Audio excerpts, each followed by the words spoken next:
रात के 1:30 बजे थे। सिटी हॉस्पिटल की तीसरी मंजिल पर नजरिया का ड्यूटी राउंड चल रहा था। ज्यादातर मरीज सो चुके थे, पर एक कमरा नंबर 308 था, जो हमेशा उसे अजीब लगता था। हर रात वहां की एक कुर्सी खुद ब खुद हिलती थी। रिया को लगा हवा होगी, पर आज हवा बिल्कुल नहीं चल रही थी। वो डरते डरते कमरे में गई और देखा, एक बुजुर्ग आदमी उस कुर्सी पर बैठा मुस्कुरा रहा था।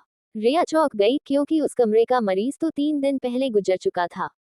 उसने डरते हुए पूछा, आप कौन हैं, यहाँ कैसे आए? वो बूढ़े व्यक्ति बोले, मैं किसी को देखने आया हूँ, अपने बेटे को। रिया के शरीर में सिहरन दौड़ गई। उसने फाइल देखी। कमरा नंबर 308 में पहले जो मरीज था, उसका नाम था मोहनलाल वर्मा, और उसी के बेटे का नाम फाइल पर लिखा था, डॉक्टर आर्यन वर्मा, जो इसी हॉस्पिटल में सर्जन था। रिया घबरा गई। उसने तुरंत डॉक्टर आर्यन को बुलाया। वो आए, और जैसे ही कमरे में दाखिल हुए, वो एक पल के लिए ठिठक गए। पापा, वो आवाज कांप रही थी। डॉक्टर आर्यन की आंखों से आंसू बह निकले, क्योंकि उन्होंने अपने पिता को हॉस्पिटल में भर्ती तो कराया था, लेकिन ऑपरेशन वाले दिन ड्यूटी पर होने की वजह से उनके आखिरी वक्त में साथ नहीं रह पाए थे। मोहनलाल की आत्मा मुस्कुराई और बोली, बेटा, मैं हर रात आता था ये देखने की तू ठीक है या नहीं।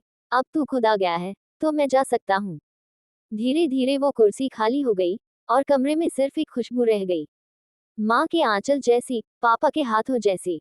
रिया ने कांपते हुए अपनी रिपोर्ट में लिखा, कमरा नंबर 308 अब शांत है, क्योंकि किसी की अधूरी मुलाकात पूरी हो गई। सीख, कभी कभी जो चीजें हमें डराती हैं, वो हमारे अपने प्यार और अधूरे रिश्तों की छाया होती हैं। कुछ रिश्ते शरीर से नहीं, रूह से जुड़े होते हैं, जो कभी नहीं टूटते।